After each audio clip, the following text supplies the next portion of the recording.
Hoje o nosso tema será religiosidade. Eu quero te convidar a ler um texto que está em Gênesis, capítulo 3, verso 7. Então, nessa nossa segunda mensagem da série Pecados Ocultos, iremos ver hoje sobre religiosidade. Gênesis 3, verso 7 diz assim: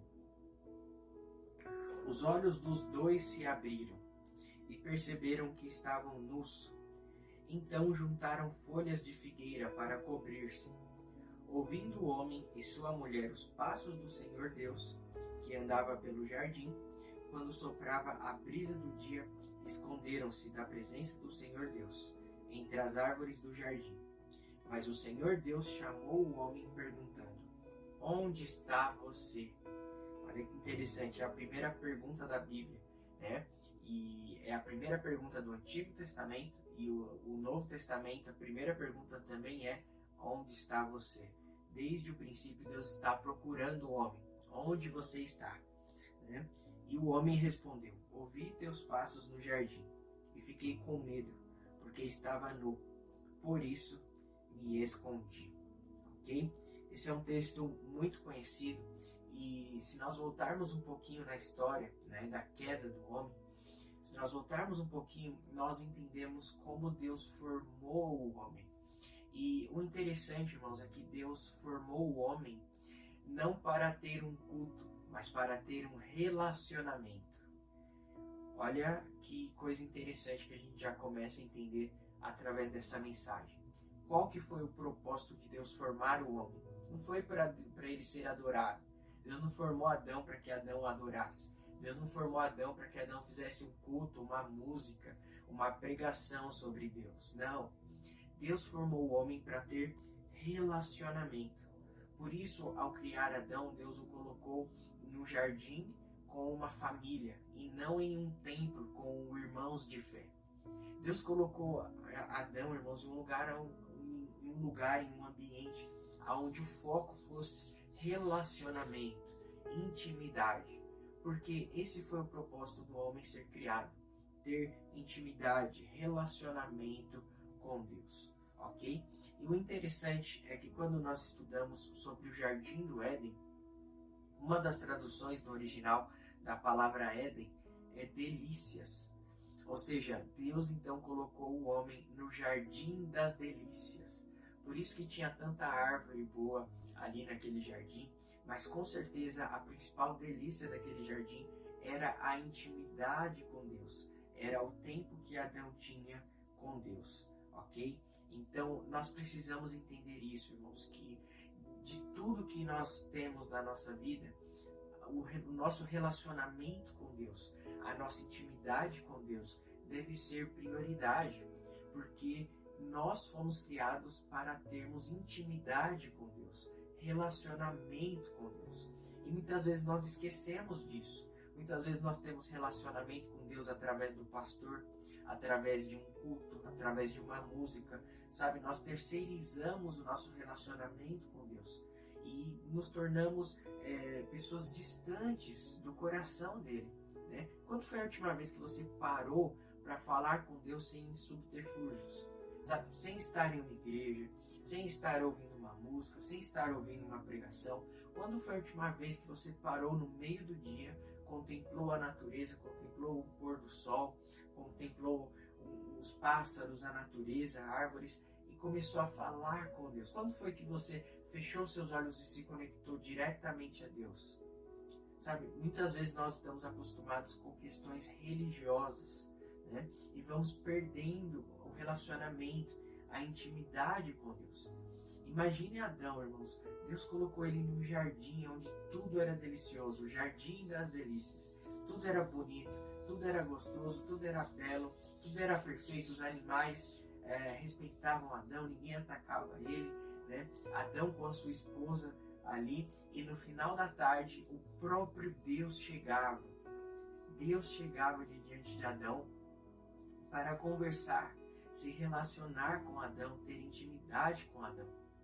Já imaginou isso? Todo final da tarde, todo pôr do sol, Adão e Deus conversando pessoalmente. Essa era a principal delícia do Éden, irmãos.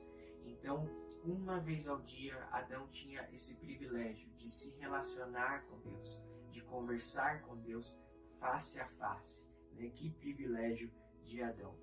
Mas, por consequência do pecado, nós sabemos que Adão perde esse privilégio. Ele é expulso do Jardim das Delícias, ele é expulso do Jardim do Éden, e principalmente, mais do que perder acesso às árvores, aos frutos que continham ali no Éden, a principal perda de Adão foi o relacionamento com Deus. Então, antes, uma vez por dia, visivelmente, né, face a face, Adão conversava com Deus. E por conta do pecado, tudo isso muda. Então, nós sabemos que o pecado transformou, o pecado alterou o relacionamento do homem para com Deus. E diante disso, irmãos, o texto que nós lemos fala que Adão, então, ele procura um subterfúgio, né? Por quê? Adão, antes, ele andava nu no Jardim do Éden. Por quê? Porque ele não tinha a malícia do que era mal. Ele não tinha a malícia do pecado, né? E além disso, quando você estuda, você descobre que Adão, na verdade, ele nem conseguia enxergar a sua nudez. Tanto que uma das perguntas de Deus para Adão é essa, né? Adão, quem te falou que você estava nu? Quem te mostrou isso? Porque antes do pecado, o encontro de Adão com Deus era tão forte que Adão ele recebia a glória de Deus nesse encontro presencial com Deus. Então, há textos no hebraico que falam que Adão, ele era como se fosse um sol na terra. Ele brilhava, o encontro de Adão com Deus era tão forte que ele brilhava, ele emanava a glória de Deus nos seus poros, né? Então, Adão, antes do pecado, ele não tinha pele como nós conhecemos. O que ele tinha era a glória de Deus. Adão era um sol na terra, por causa do encontro dele diário com a glória de Deus, com a presença de Deus, ok?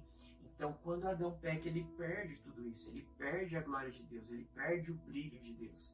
Então, o que acontece? A primeira coisa que Adão faz, a Bíblia nos fala que ele corre para se esconder, e nesse caminho para se esconder, a Bíblia fala que ele pega folhas de figueira e cobre a sua nudez, né? E esse subterfúgio, irmãos, nos mostra, né, que Adão ficou com vergonha do seu estado de pecado. Adão ficou com vergonha da sua queda, e como ele conhecia agora o que era também maldoso, o que era pecaminoso, então ele cobriu a sua nudez. Para quê? Para que Deus não o visse daquela forma. E essas vestes, né, que Adão tentou colocar, tentou fazer ali, essas vestes de folhas, né? Essa veste, esse vestido, é como se fosse a religião. Porque muitas vezes nós usamos, assim como Adão usou uma folha para cobrir a sua vergonha para diante de Deus, muitas vezes nós usamos a religião para fazer isso. Nós sabemos que somos maus, nós sabemos que somos impuros, nós sabemos que somos falhos, errantes, e muitas vezes nós pegamos uma veste de folhinha, né, que é uma religião, e usamos para tentar mostrar para Deus que nós não somos tão maus. Então, da mesma forma que Adão usou folhas para cobrir a sua nudez, muitas vezes nós usamos a religião para fazer o mesmo, para cobrir as nossas falhas, as nossas imperfeições para diante de Deus. E o interessante é que quando nós entendemos essa realidade, nós começamos a observar que muitas religiões expressam boas ações, né? Muitas religiões, por exemplo, fazem boas obras, boas atitudes, expressam uma pureza de alma, uma bondade, um amor, né? Tudo isso para quê? Para tentar demonstrar para um ser superior que nós, seres humanos, não somos tão maus, né? A gente até faz uma boa ação, até dá dinheiro para os pobres, a gente até tenta dominar os nossos impulsos, tudo isso com uma tentativa de mostrar para um ser superior que nós, seres humanos, não somos tão maus assim, né? Tentando tapar a nossa vergonha.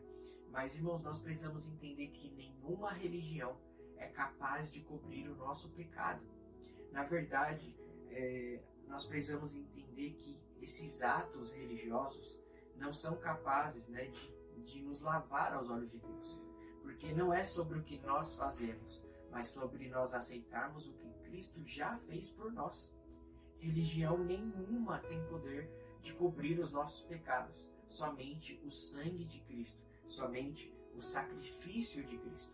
E olha que interessante, quando nós pegamos na Bíblia, no Antigo Testamento, Deus usa uma palavra para tratar o pecado do ser humano.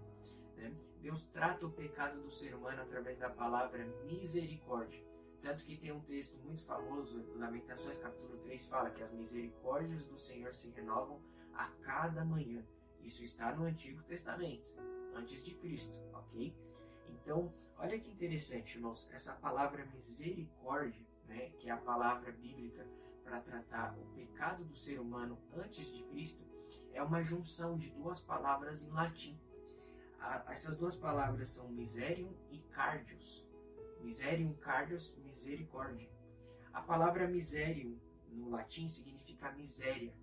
E a palavra cardios expressa o coração. Ou seja, quando a Bíblia está falando que Deus tem misericórdia do pecado do ser humano, ela está expressando o fato de Deus enxergar a miséria que há no coração do ser humano. Ou seja, apesar de qualquer religião que possa existir, Deus enxerga a miséria que há no coração do ser humano. Isso antes de Cristo. Mas quando Cristo vem e morre na cruz por nós, né, Cristo se doa, se sacrifica por amor de nós, para realmente nos limpar dos nossos pecados, a Bíblia muda a palavra na qual Deus se relaciona com o pecado do ser humano. De misericórdia, a Bíblia começa a usar a palavra graça. A palavra graça significa um favor imerecido, né? Então, isso significa que antes de Cristo, Deus enxerga a miséria no coração do ser humano, a miséria do pecado. Mas depois de Cristo, ao olhar para o coração do ser humano, Deus enxerga o sangue de Cristo. Ou seja, não é sobre uma religião, é sobre um sacrifício que Cristo fez por nós. Não é sobre o meu sacrifício pessoal, é sobre o sacrifício que Cristo já fez por mim. Faz sentido? Então, irmãos, nunca foi sobre uma religião tapar os nossos pecados, mas sobre Cristo fazer isso, sobre o sangue de Cristo fazer isso, ok? Então, irmãos, é sobre o sangue de Jesus. Somente o sangue de Jesus nos torna puros para diante de Deus. Então, Adão tentou dar um jeito no seu pecado através de obras que representam uma religião, né? Mas a começar por ele, todos nós precisamos do sangue de Cristo e não de uma religião para tapar os nossos pecados. Olha o que Efésios 1:7 nos ensina. Efésios 1:7 diz assim: Nele temos a redenção, por meio de seu sangue, o perdão dos pecados de acordo com as riquezas da graça de Deus. Então, irmãos, a Bíblia nos ensina que uma religião não pode cobrir os nossos pecados, somente o sangue de Cristo, ok? Então, quando nós falamos de religiões alheias, nós como cristãos já nos alegramos, né? Porque a gente fala, é verdade, né? O catolicismo não é capaz de cobrir o pecado, o budismo não é capaz, a umbanda não é capaz, o candomblé não é capaz, qualquer religião aí não é capaz. Mas a gente esquece que a religião cristã também não é capaz. A gente é muito pontual em condenar religiões alheias e esquece que a nossa religião, a nossa religiosidade também não é capaz. Você ser cristão não significa que você é santo. Você ser evangélico não significa que você é puro. Por quê? Porque a religião não te salva, é somente Cristo. É tudo sobre um relacionamento com Deus e não sobre uma religião, sobre uma religiosidade, irmãos. Então, essa religião cristã que nós vivemos hoje, né, essa religião evangélica, não foi Cristo que fundou. Cristo veio se sacrificar por nós, para nos dar relacionamento com Deus. E nós, no decorrer da história, voltamos para esse lugar de religiosidade. Irmãos, o Evangelho não é sobre uma religião, é sobre um estilo de vida. O evangelho não é sobre o domingo, é sobre a segunda, a terça, a quarta. É um estilo de vida, não é dominical. Eu estar em uma igreja não me leva para o céu. Eu estar em uma igreja não significa que eu aceitei o sacrifício de Cristo sobre mim. Eu ser igreja é diferente de eu ir a uma igreja. Eu estar em uma igreja é diferente de eu estar em Cristo. Então, muitas vezes nós voltamos para um lugar que a Bíblia está tentando nos tirar, uma religião. Não é sobre a sua religião, é sobre Cristo. E nós precisamos entender isso, irmãos, porque muitas vezes nós cristãos acreditamos que Deus é evangélico. E Deus não é. Se Jesus estivesse vivo hoje, ele não seria evangélico, ele seria judeu. Jesus veio na religião judaica. Jesus não é evangélico. A gente precisa entender isso, irmãos, porque muitas vezes nós falamos de religiões alheias como se nós tivéssemos a religião certa. E nós não estamos certos como cristãos por sermos evangélicos, mas por seguirmos a Cristo. Não é sobre a religião, sobre a igreja, é sobre Cristo, é tudo sobre Ele. Porque dele, por Ele, para Ele são todas as coisas. Não é sobre a minha religião, sobre o meu ato, é sobre o que Cristo fez por mim e eu aceitar isso de coração aberto, ok? Então, irmãos, os homens, né, a igreja no decorrer do tempo transformou o que nós aceitamos de Cristo em uma religião. Só que essa nunca foi a vontade de Deus. A vontade de Deus nunca foi que nós usássemos uma folhinha de figueira para tapar as nossas vergonhas. Cristo já fez isso por nós. Cristo passou vergonha por nós. Cristo se sacrificou por nós. Então, não é sobre uma religião, é sobre o sangue, é sobre o sacrifício de Cristo, ok? E qual que é o pecado e qual que é o perigo de nós transformarmos o Evangelho ou a nossa vida cristã em uma religião? O pior perigo, irmãos, além de nós entendermos que porque somos cristãos somos salvos, como se a nossa religião nos salvasse, o maior perigo é afastar as pessoas de Cristo através da religião. Então a nossa religiosidade nos leva a afastar as pessoas de Cristo. E Cristo nunca fez isso. Cristo nunca falou para a pessoa aceitar Jesus. Cristo nunca falou para a pessoa ir para uma igreja. Não, Cristo só falou, não peques mais. Mude de vida. Trate a sua família melhor. Saia da religiosidade. É o contrário, irmãos. Jesus batia nos religiosos. Olha, Jesus viu prostituta, Jesus viu ladrão, Jesus viu sonegador de imposto. Mas sabe o que mais deixou Jesus bravo? Religiosos. E aí a gente aceita o sacrifício de Cristo e transforma tudo isso em uma religião. O lugar que Jesus mais quebrou o pau foi dentro de um templo. Nós não podemos transformar a vida com Deus em uma religiosidade, irmãos. Isso é pecado. Isso afasta pessoas do reino de Deus. Ok? Então, não é a nossa religião que nos salva, é Cristo. Não é o fato de você estar assistindo um culto evangélico que te salva, é Cristo. Ok? Então, por causa da religião, muitas pessoas nas igrejas são afastadas, né, do verdadeiro sacrifício de Cristo. Muitas pessoas que estão hoje no mundo afora são afastadas do real sacrifício de Cristo. Então, irmãos, nós precisamos entender isso. Não é sobre estar em uma igreja, é sobre estar em Cristo. É sobre Cristo, ok? Por isso hoje, na nossa geração, tantas pessoas estão nas igrejas, mas não estão em Cristo. As igrejas estão cheias, mas as pessoas estão vazias. Por quê? Não é sobre uma religião. Não é sobre o que nós fazemos no domingo. É sobre a nossa vida da segunda, ok? Então, através do texto que nós vimos ali de Adão, nós conseguimos identificar 3 consequências, né, que as vestes religiosas causam na nossa vida. Assim como Adão expressou uma religiosidade diante de Deus, tentando tapar o seu pecado, nós podemos trazer para as nossas vidas quais são 3 consequências da religiosidade na vida de uma pessoa. A primeira coisa é o medo. quando Deus se apresenta para Adão no jardim, antes Adão corria para encontrar a Deus. Agora Adão correu para se esconder de Deus por causa do medo. Então, quando você é apenas um religioso e não conhece a Cristo, não tem intimidade com Cristo de verdade, você não tem prazer em Deus. Você não tem prazer em Cristo. Você tem medo. Você tem medo de Deus. Olha o que a Bíblia fala em 1 João 4, verso 18. No amor não existe medo. Vou ler novamente. No amor não existe medo.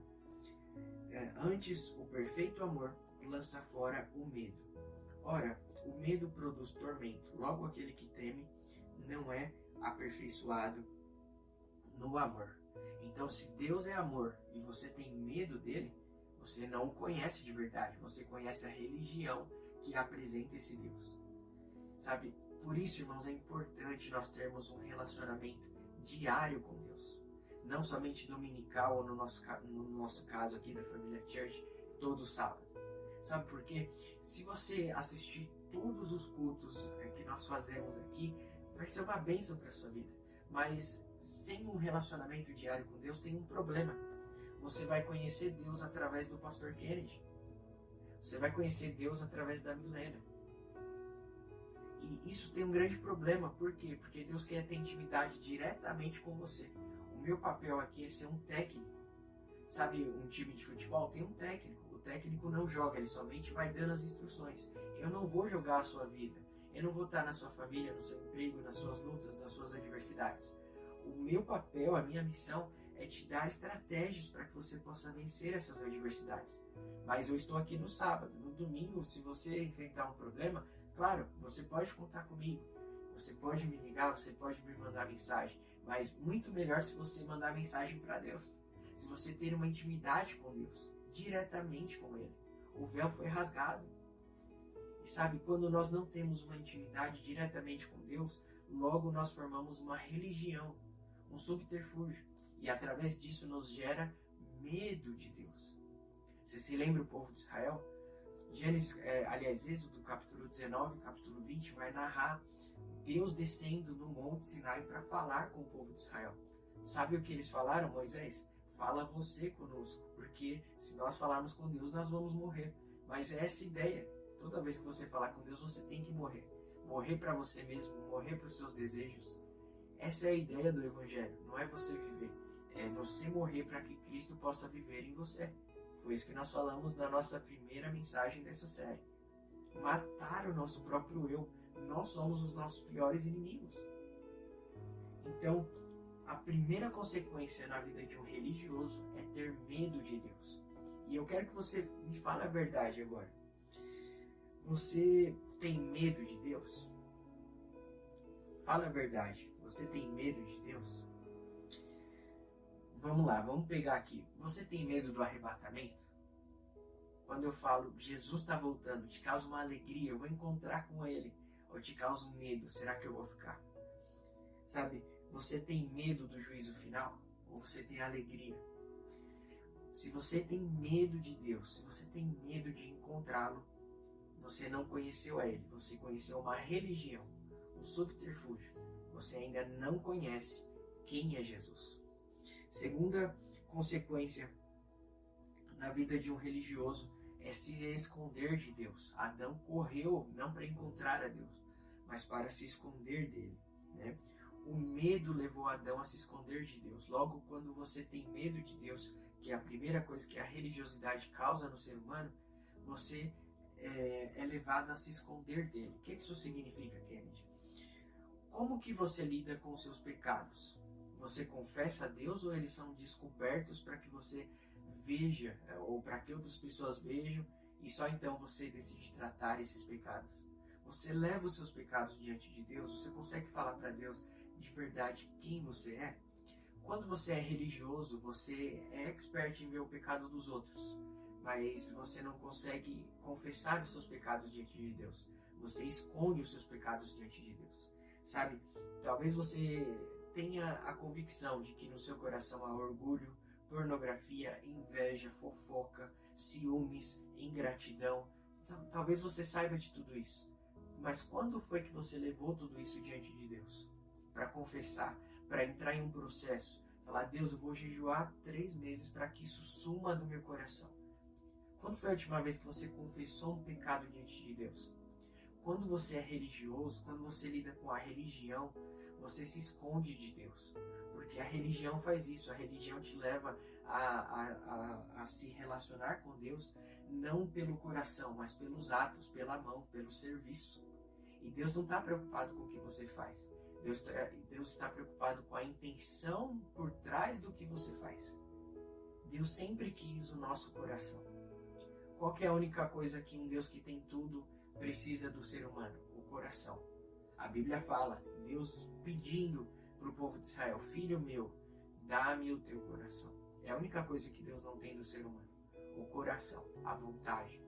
Deus quer o seu coração, mas através da religião você vai levar a esconder o seu coração e não a entregá-lo diretamente para Deus. Então, será que você tem confessado os seus pecados a Deus? Você confessa suas tentações a Deus ou você esconde? Sabe, Adão confessou o pecado culpando a Deus e a Eva. Ou seja, Adão não estava arrependido, ele somente foi pego em flagrante. Há uma grande diferença entre confessar um pecado que foi descoberto e um pecado que estava oculto, só você sabia no seu coração. Sabe quem confessa pecados ocultos a Deus? Íntimos dele. Sabe quem é pego em flagrante com pecados ocultos? Pessoas que vivem debaixo de uma religiosidade e não debaixo de um cristianismo verdadeiro. Segunda coisa, irmãos, que nos leva a nos relacionarmos com a religião é nós escondermos pecados. Por quê? Porque nós perdemos o amor por Deus. Né? Como que você sente prazer em algo que matou o seu amado mestre? Como que nós podemos sorrir por algo que faz Jesus chorar? Como que eu posso sentir prazer numa fofoca que matou Jesus? Como que eu posso sentir prazer numa inveja que matou Jesus, que Jesus apanhou lá na cruz, por causa dessa inveja, por causa dessa fofoca, por causa dessa pornografia, por causa desses ciúmes, por causa desse descontrole emocional? Como que eu posso sentir prazer em algo que deixa meu Deus triste? Sabe por que nós praticamos pecados ocultos? Porque nós não nos relacionamos com Deus, mas com a religião. A religião nos leva a esconder pecados. Terceira coisa que uma religiosidade faz é nós não assumirmos a nossa responsabilidade. Quando Adão foi confrontado por Deus sobre o seu pecado, ele culpou a sua esposa, ou seja, ele não assumiu a culpa do pecado. Ele falou, não, ela que me deu o fruto aí e eu comi. Mas de quem que era a responsabilidade de cuidar do fruto e de cuidar da esposa? Dele mesmo. Então, Adão não assumiu a responsabilidade. Quando nós lidamos com a religião e não com Deus, nós não assumimos a responsabilidade de coisas que Deus confiou nas nossas mãos. Se eu te perguntasse agora, por que a sua família está assim? Imagine assim, imagine que o próprio Deus, o próprio Deus te perguntasse, por que a sua família está desse jeito? Qual que seria a sua resposta? Se Deus te perguntasse, por que a igreja do Brasil está desse jeito? Qual seria a sua resposta? Se Deus te perguntasse, por que o Brasil está desse jeito? Qual seria a sua resposta? Sabe, irmãos, a religiosidade nos torna orgulhosos e individualistas. Nós começamos a pensar somente no nosso ego, no nosso bel prazer. E esquecemos que o cristianismo é mais do que uma religião, mas um estilo de vida no qual eu preciso me preocupar com o próximo. Então, nós como cristãos temos responsabilidades para com a nossa família, para com a nossa igreja, para com a nossa nação. E se algo não está bom, nós temos parte de culpa nisso. Então, a religiosidade nos cega, ela nos leva a nos ausentarmos das nossas responsabilidades. E olha o que Tiago 1,27 nos ensina. A verdadeira religião, aos olhos de Deus, pura e sem falhas, consiste em amparar os órfãos e as viúvas nas suas tribulações. Ou seja, para Deus, mais importante do que o que nós fazemos no culto é o que nós fazemos na vida. E muitas vezes nós achamos que estamos bem por tudo aquilo que nós estamos fazendo no culto e esquecemos, né? Tiramos a nossa parte das nossas responsabilidades para com a vida, ok? Então, irmãos, a religião nos cega, a religiosidade nos torna cegos, ok? E algo interessante aqui, irmãos, falando dessa questão de o quanto a religião tem o poder para nos cegar, né, para tudo aquilo que importa ao coração de Deus, eu quero ler com você João capítulo 9, verso 1.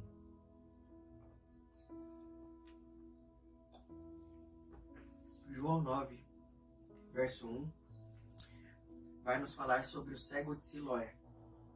A Bíblia diz assim: enquanto Jesus caminhava, viu um homem que era cego de nascença. Verso 6. Então cuspiu no chão e, fazendo lama com saliva, espalhou-a sobre os olhos do cego. E disse-lhe: vai, lavar-te ao tanque de Siloé. Siloé significa enviado. O homem assim fez e, depois de se lavar, voltou vendo. Verso 13. Então levaram o homem aos fariseus. Verso 34. Tu nasceste em pecado, responderam, e queres ensinar-nos? E expulsaram-no da sinagoga. Esse texto, irmãos, está nos ensinando sobre um cego que foi curado por Jesus. E os religiosos, né, começaram a perguntar para ele por que Jesus o tinha curado no sábado. Né? Esses religiosos eram os fariseus, os saduceus. Eles ficaram indignados porque o homem estava enxergando no dia errado. Né? Tinha acontecido um milagre, mas era no sábado, não podia acontecer dessa forma, né? Aos olhos da religião. Então, o homem começou a explicar: olha, eu não sei como aconteceu, eu sei que antes eu não via e agora eu estou enxergando. Né? E os religiosos ficaram tão bravos que o texto termina, né, nos falando que o homem foi expulso da sinagoga. Ou seja, o homem foi expulso da igreja por enxergar. Quem era o real cego? Quem era o verdadeiro cego? Quem era que não estava enxergando ali? Irmãos, a religiosidade, né, deixa o ser humano cego. A gente não enxerga o que é bom. A gente não enxerga o milagre, a gente não enxerga a bênção. A pessoa está sendo curada, mas a gente não consegue enxergar. A gente consegue enxergar o rito religioso e não o milagre, a bênção de Deus, né? E olha que interessante, Jesus, ao ouvir isso, ele afirma que ele veio para que os cegos vejam e os que acham que enxergam, não enxergam, né? Não enxerguem, aliás, né? Então, Jesus estava falando claramente ali que a religiosidade torna as pessoas cegas. E essa é a realidade, irmãos, da igreja brasileira, né? Nós estamos cegos. Olha como está a nossa nação, olha a desigualdade, a pobreza, a miséria, a corrupção, a mentira, a idolatria, os abusos, a orfandade. O Brasil está um caos. Só que nós, como cristãos, muitas vezes estamos felizes por algo que está acontecendo dentro de uma religião evangélica. O show está dando certo, o show gospel está dando certo, a conferência gospel está dando certo, o artista cristão está tocando a música que eu gosto. A gente está preso em uma... Opa, quase caiu aqui. A gente está preso em uma religiosidade e a gente está cego. Nós estamos cegos para tudo que realmente importa, para tudo que realmente dói no coração de Deus. Isso é uma cegueira religiosa, uma cegueira espiritual, certo? Então nós precisamos aprender, irmãos, a verdade bíblica. E quando nós olhamos Apocalipse capítulo 3, verso 17, nós aprendemos a realidade de uma igreja que estava da mesma forma, a igreja de Laodiceia. Eu quero ler com você Apocalipse 3, verso 17, diz assim: como dizes, rico sou, e estou enriquecido, e de nada tenho falta.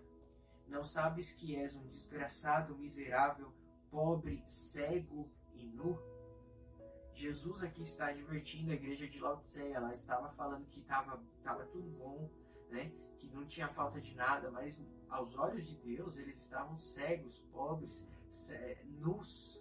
eles não tinham nada, sabe? É isso que nós precisamos começar a entender, irmãos. A religiosidade, e nós como nação brasileira, nós temos uma tendência à religiosidade. Por quê? Porque nós viemos de uma cultura católica, nós viemos de um catolicismo. E o catolicismo traz consigo uma religião, né? Você nem precisa, às vezes, ir lá na igreja, mas você é católico não praticante, né? Então você tem a sua religião, ou então se você vai na igreja, se você faz a catequese, faz as coisas, a sua religião consiste em estar em uma igreja. Ou seja, nós carregamos isso para o nosso cristianismo, carregamos essa doutrina religiosa, carregamos esse fardo religioso para dentro do nosso cristianismo. E não é sobre isso, irmãos. Sabe, a religiosidade, ela tem o poder de alterar a nossa cosmovisão. Por isso que eu estou falando aqui com vocês exemplos que a Bíblia nos traz sobre cegueira. Porque um religioso, ele se torna cego. O que é uma religiosidade? Cristo nos chamou, irmãos, para nós vermos como ele enxerga. A religiosidade é um óculos. Quando nós colocamos o óculos da religiosidade, isso altera a nossa cosmovisão. E ela distorce tudo que nós fazemos, tudo que nós enxergamos. Por exemplo, o Evangelho nos ensina o seguinte: ser igreja é ajudar os órfãos e as viúvas. O que a religiosidade nos leva a fazer? A religiosidade nos leva a trazer o órfão e a viúva para a igreja. Mas o Evangelho não fala que você tem que trazer o órfão e a viúva para a igreja. O Evangelho fala que você tem que ser a igreja do órfão e da viúva. Mas a religiosidade nos leva a fazer o caminho contrário. O Evangelho nos leva a dizer o seguinte: nós temos que ser igreja, certo? Só voltar aqui. Aqui. O Evangelho nos fala o seguinte: nós temos que ser igreja para a nossa família. E aí a religiosidade nos faz fazer o seguinte: família, vem para a minha igreja.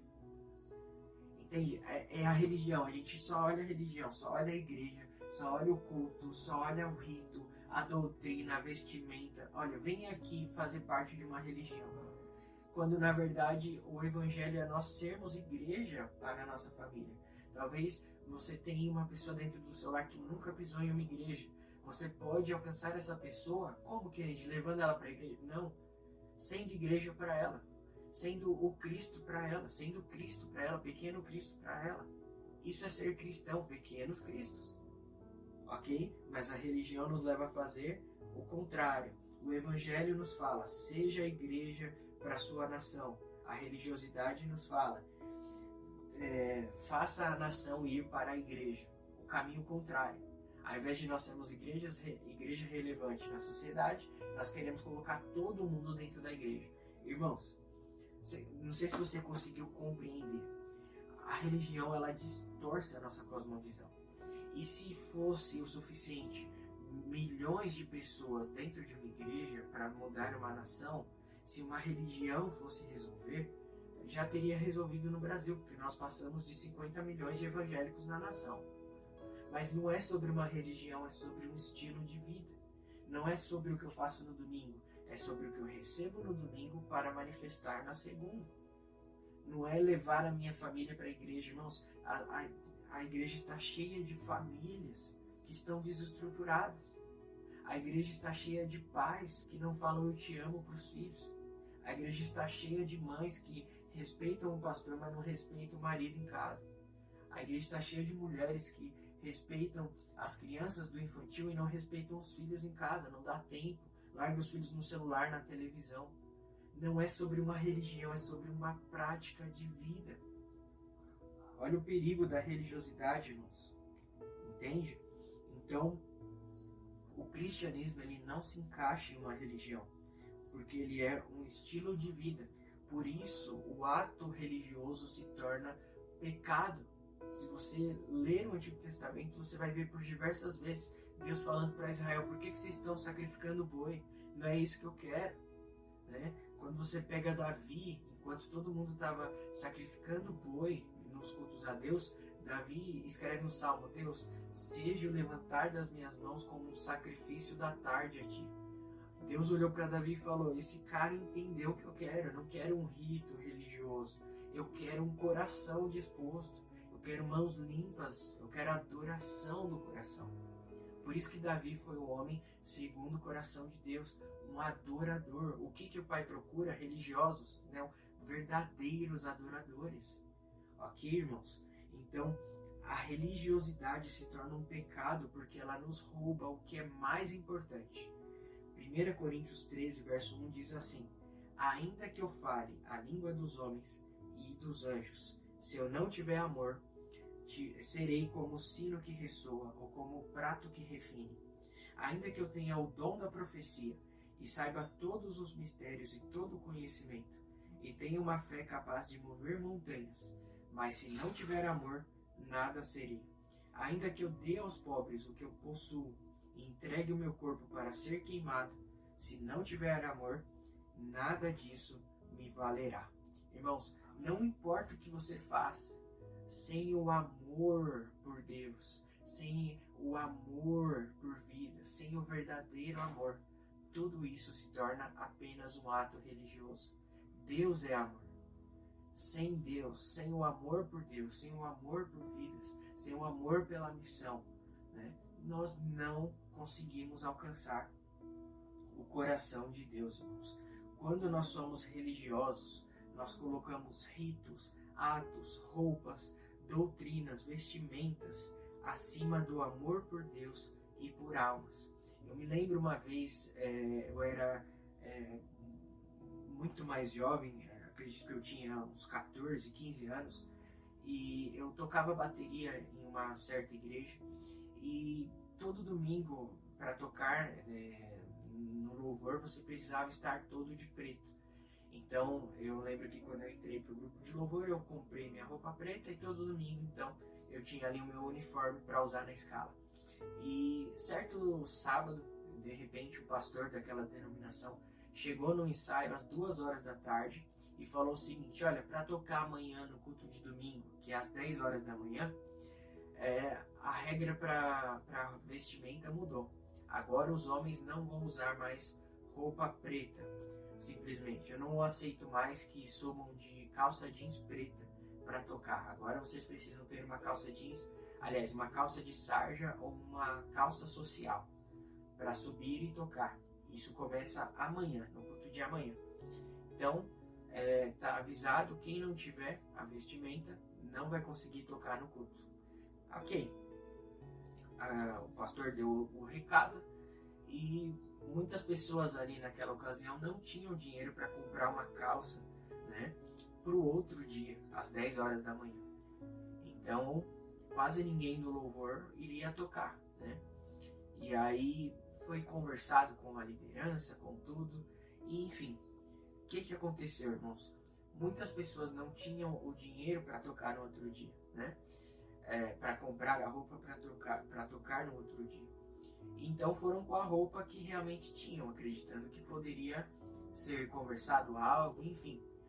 Todas as pessoas que chegaram, eu fui uma dessas, eu não tinha dinheiro para comprar a roupa para estar no outro dia tocando, não puderam tocar. E simplesmente por terem ido com a roupa errada, além de não tocar no domingo, que foi um dia depois do aviso, não puderam tocar por alguns meses. Ou seja, foi um castigo. Como vocês não cumpriram a ordem que eu dei e além de não cumprir, ainda tentar desobedecer essa ordem, né, vocês vão ficar aí meses sem tocar. E por que eu estou te falando isso? Porque muitas vezes um ato religioso fere pessoas em nome do amor, né? Em nome do amor, nós afastamos pessoas do amor de Deus. E muitas pessoas que passaram isso comigo saíram da igreja, e não simplesmente daquela denominação, saíram da igreja Corpo de Cristo, e até hoje não retornaram. É claro que nós não podemos colocar a nossa esperança, a nossa fé em um pastor, uma palavra que o pastor fala, isso mudar o nosso amor por Deus. Mas muitas vezes, irmãos, a religião, a religiosidade, as doutrinas humanas, tudo aquilo que é do homem e não é bíblico, não é cristão, não é cristocêntrico, tudo isso, né, vai afastar as pessoas do amor de Cristo, ok?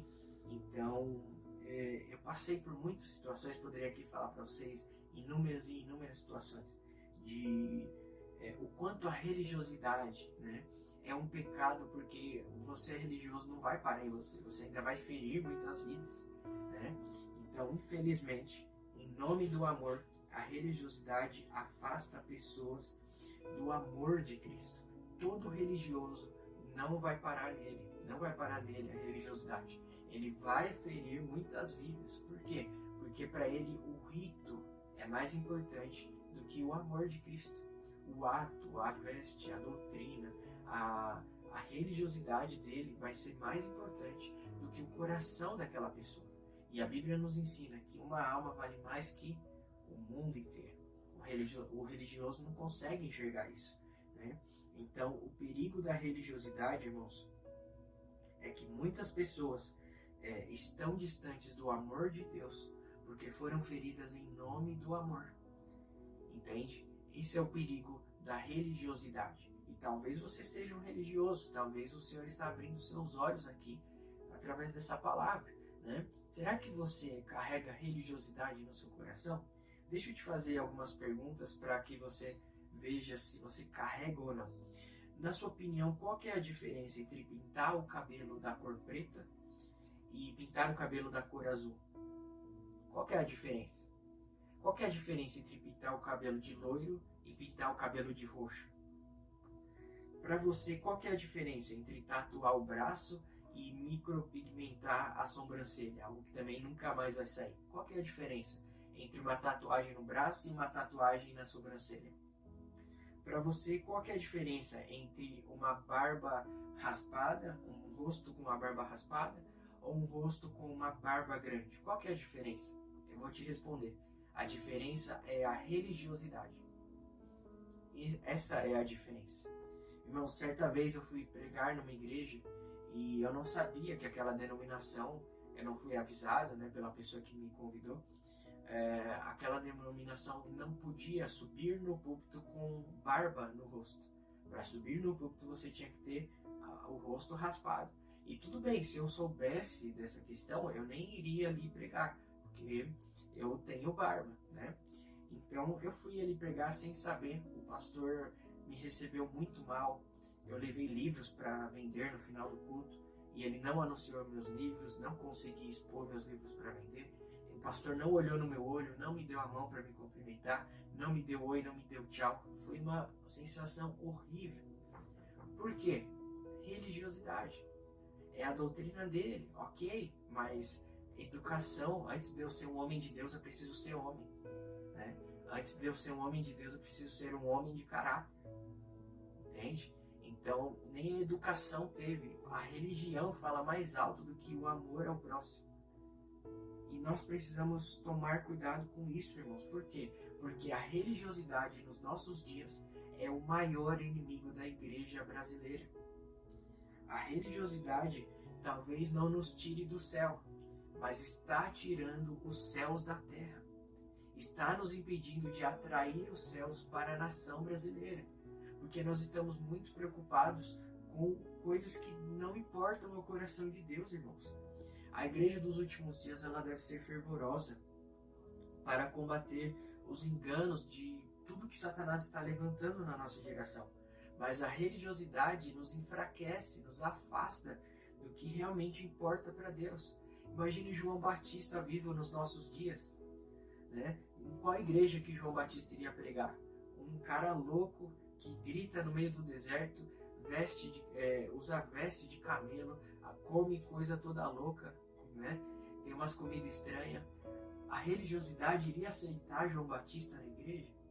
Sabe, irmãos, às vezes o que Deus escolhe como profeta, como homem de Deus, mulher de Deus, como geração eleita, nós estamos rejeitando pela religiosidade. Sabe, a religiosidade pode tirar você dos planos que Deus tem para os próximos anos na nossa nação, como igreja.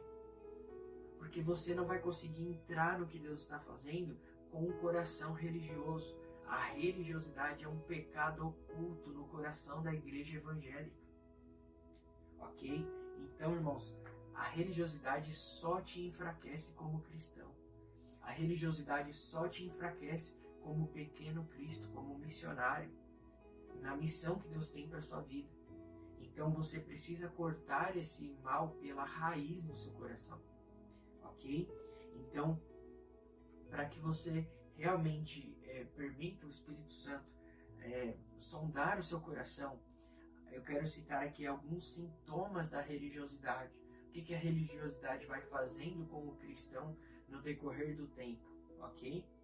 Então, a primeira coisa que a religiosidade faz é fazer com que o cristão veja pessoas como coisas. Eu quero ver na Bíblia isso com você. Abra aí comigo a sua Bíblia em Mateus capítulo 8, verso 22.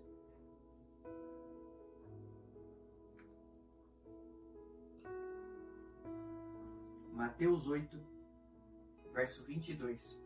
Primeiro sintoma da religiosidade, ver pessoas como coisas.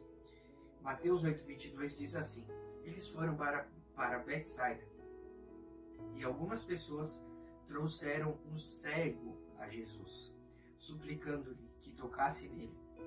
Ele tomou o cego pela mão e o levou para fora do povoado. Depois de cuspir nos olhos do homem e impor-lhes as mãos, Jesus perguntou: você está vendo alguma coisa? Ele levantou os olhos e disse: vejo pessoas, elas parecem árvores andando. Mais uma vez Jesus colocou as mãos sobre os olhos do homem. Então seus olhos foram abertos. A sua vista lhe foi restaurada e ele via tudo claramente. Jesus mandou-o para casa dizendo: não entre no povoado. Irmãos, olha que interessante. Jesus vai curar um cego e no decorrer da cura o homem abre os olhos desse homem são abertos, né? E ele enxerga pessoas como árvores, ou seja, ele enxerga pessoas como coisas. Então Jesus fala: não, esse milagre ainda não está completo, porque você não pode enxergar pessoas como coisas. Jesus põe a mão sobre ele mais uma vez, e então aí sim, ele enxerga pessoas da forma correta. E o interessante é que Jesus fala para ele imediatamente: não entre mais no povoado. Por quê? A frequência, o ambiente espiritual daquele povoado influenciou no milagre daquele cego. Porque o cego começou a enxergar conforme o povoado enxergava. Aquele povoado enxergava pessoas como coisas. Eu não vou ter tempo aqui de entrar fundo com você nesse povoado de Betsaida, mas quando você estuda, você descobre muitas coisas que era comum para aqueles comerciantes, para aqueles empreendedores tratarem pessoas como coisas. E exatamente é a forma como o cego enxerga no milagre ali de Jesus. E nós temos um ensino, irmãos. Aquela aldeia representa a religiosidade. A religiosidade faz com que você enxergue pessoas como coisas. Não é por acaso que nós vemos tantas pessoas feridas com líderes religiosos, com pastores, com profetas, com apóstolos. Aliás, eu vou falar o termo correto aqui, com falsos pastores, falsos apóstolos, falsos profetas, né? Por quê, irmãos? Porque religiosos dominam pessoas e conduzem coisas, mas cristãos dominam coisas e conduzem pessoas. A ordem de Deus para Adão foi: domine sobre todas as coisas. Coisas, não pessoas. Quem que domina pessoas? Religiosos. Sabe, quando você estuda um pouco de política, você descobre um pouco sobre a questão do comunismo, né? De toda essa questão progressista no decorrer da história, né? Você descobre que ditadores, por que eles dominam pessoas? Porque para eles a ideologia é uma religião. Todo religioso vai dominar pessoas, sem perceber. Então, o religioso é aquela pessoa que quer ter controle sobre tudo, dominar sobre tudo.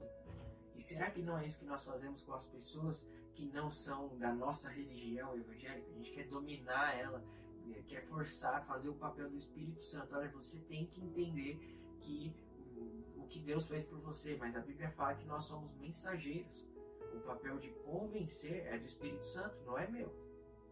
Faz sentido? Então, irmãos, todo religioso domina pessoas. Eu vou repetir aqui, o certo é dominar sobre coisas e conduzir pessoas, ok? Então o verdadeiro pastor, ele não domina pessoas, ele conduz. Foi isso que o bom pastor fez por nós. Jesus nos conduz até o céu, ok?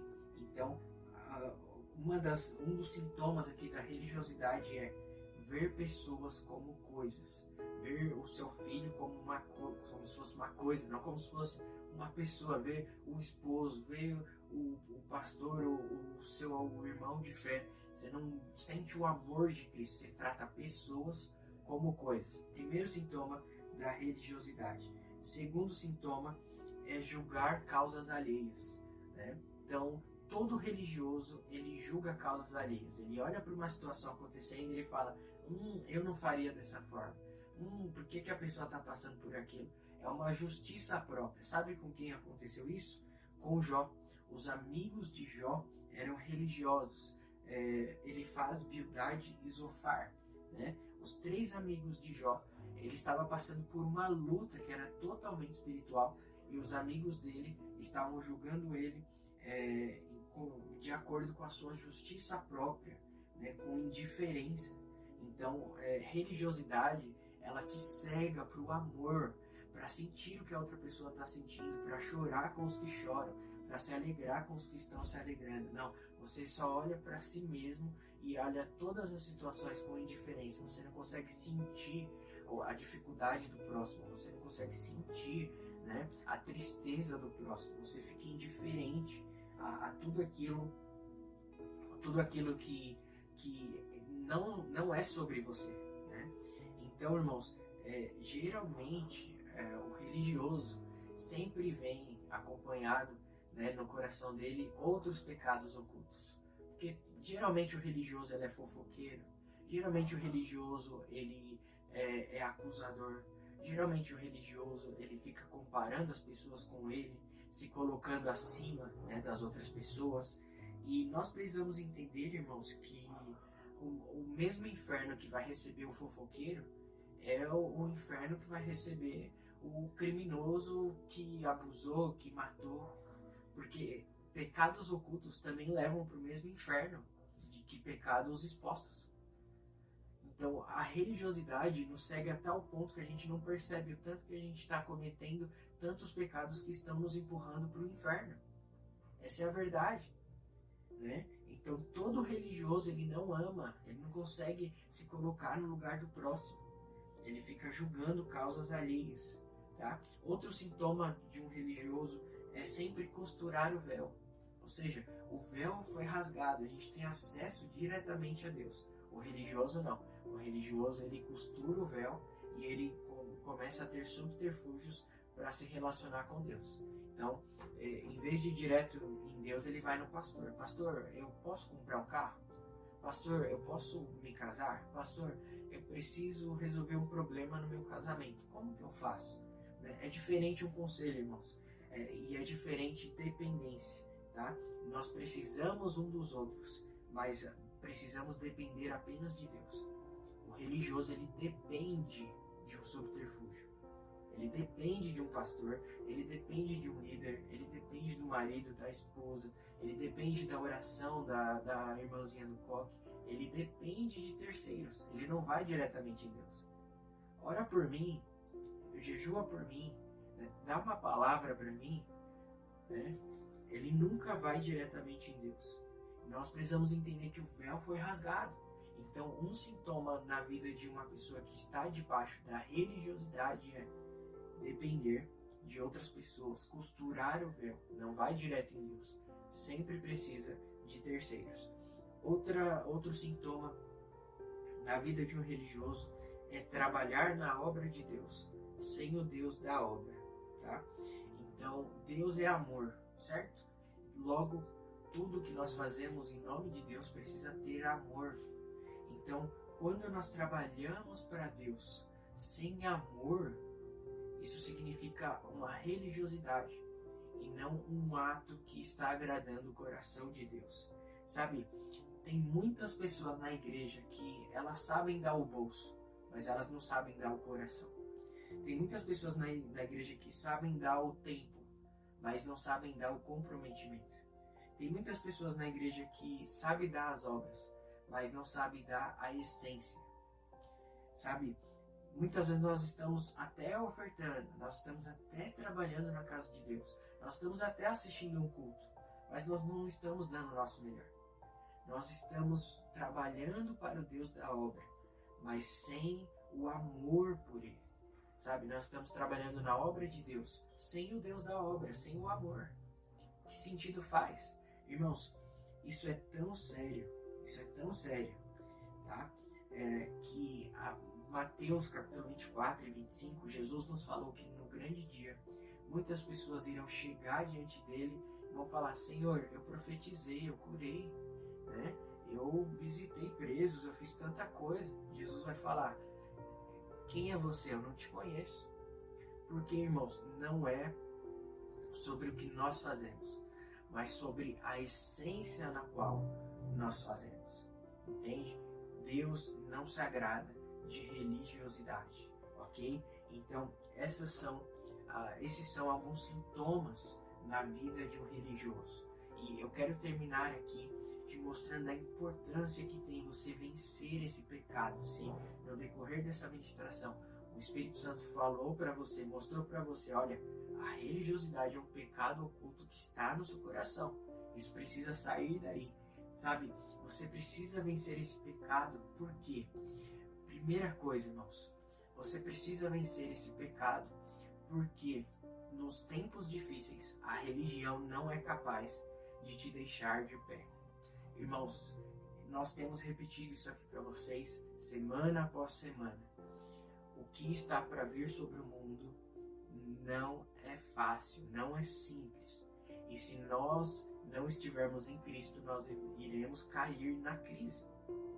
Irmãos, os últimos dias nos quais nós estamos vivendo, né, esses dias está sendo proclamado nos céus, nas esferas sociais, apenas uma coisa: Jesus está voltando. E leia sobre a volta de Jesus na Bíblia. São dias fáceis? São dias difíceis, irmãos. E se você não tiver um relacionamento com Deus, você não consegue ficar de pé. A religião não é capaz de te sustentar num dia mau. A religião não é capaz de te sustentar em uma crise. A religião não é capaz de te sustentar em dias difíceis. O que é capaz, querido? Deus. Somente Deus. A alegria do Senhor é a nossa força. Não é a alegria do pastor, do líder religioso, do líder de célula. É a alegria do Senhor. Deixe Deus alegre e Ele será a sua força. Então, você deve tirar a religiosidade do seu coração, primeira coisa, para que você fique firme diante das adversidades, diante do dia mau. Salomão disse que você conhece a força de uma pessoa no dia mau. Se você é uma pessoa que quando vem problemas, adversidades, você cai, a sua emoção cai, o seu raciocínio cai, a sua fé cai, o seu temor por Deus cai, o seu amor por Deus cai, a sua forma de lidar com a sua família cai, infelizmente você é fraco. Por quê? Porque você está lidando com uma religião e não com o Deus, entende? Com o Deus da religião. Aliás, Deus não é Deus de religião, com o Deus eterno, né? Então você precisa se livrar da religiosidade para quê? Para ficar firme diante das adversidades da vida, ok? Segunda coisa do porquê nós precisamos tirar a religiosidade do nosso coração. Segunda coisa é que Deus está para trazer um avivamento sobre a nação brasileira. E os religiosos irão ficar de fora de tudo que Deus irá fazer. Irmãos, como nós já falamos, a religiosidade, ela talvez não te tire do céu, mas ela vai te impedir de trazer o céu para a terra. Você precisa enxergar como Deus enxerga. Você precisa amar, entender o amor de Deus. Deus, nesses dias, não quer pessoas que façam bem. Deus quer pessoas que amem bem, que o amem bem. Entende? Mais do que fazer, Deus está procurando essência. Deus nunca procurou os talentosos, irmãos. Deus sempre procurou os verdadeiros. Deus não quer que você trabalhe bem, não. Deus quer que você o ame bem, mesmo que você talvez não trabalhe muito bem. Deus sabe que você não tem tudo que você precisa agora. Deus sabe que você não tem o dinheiro necessário para fazer o que Ele te chamou, o recurso, a fé, a força. Deus sabe de tudo isso, mas Ele te chamou porque tem algo no seu coração que o atrai. Sabe, irmãos, um coração contrito Deus não despreza. Então, nesses dias, nós precisamos de um coração disposto. Nós precisamos de um coração totalmente dedicado a Deus, ok? Então, nós precisamos nos livrar da religiosidade. Por quê? Porque tem algo que Deus está trazendo para a terra. Tem um avivamento que está chegando. E com a religiosidade, nós não iremos conseguir cumprirmos a nossa missão. Terceira coisa do porquê que nós precisamos nos libertar da religiosidade é o principal, irmãos, porque fere o coração de Deus. Com a religiosidade, você não vai entrar no que Deus tem para sua vida. Com a religiosidade, você pode até caminhar com Deus, mas você não vai ser íntimo de Deus. Você não vai ser amigo de Deus, porque um amigo de Deus precisa ter um coração limpo, precisa ter mãos puras, um coração limpo. É isso que a Bíblia nos fala, ok? Então, se fere o coração de Deus, nós precisamos nos livrar disso o mais rápido possível.